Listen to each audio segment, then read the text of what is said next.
বন্ধুরা আমার কথা শুনে কফি একবার এইভাবে ক্রিম বানিয়ে ব্যবহার করো। 1 চামচ নারকেল তেল নিয়ে নেবে, তার সাথে দিচ্ছি আমি দেখো 2 চামচ মতন অ্যালোভেরা জেল। প্রত্যেকটা জিনিস খুব ভালো করে আগে মিক্স করে নেবে।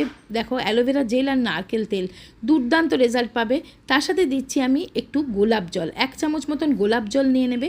তার সাথে দেবে 1 চুটকি মতন কফি পাউডার। বন্ধুরা কফি অ্যান্টি এজিংয়ের কাজ করে। কফি যে কোনো দাগ ছোপ ব্লেমিশেস উঠিয়ে দিতে ভীষণ ভালোভাবে সাহায্য করে। তারপরে দেবে একটা ভিটামিন ই ক্যাপসুল। প্রতিটা জিনিস খুব ভালো করে মিক্স করে একটা যে কোনো কন্টেনারে ভরে রেখে দেবে। এটা তোমাদের ফ্রিজে রাখতে হবে না, বাইরেই রেখে দেবে। যদি তোমাদের খুব ড্রাই স্কিন হয় তো আর একটা ভিটামিন ই ক্যাপসুল অ্যাড করে দিতে পারো।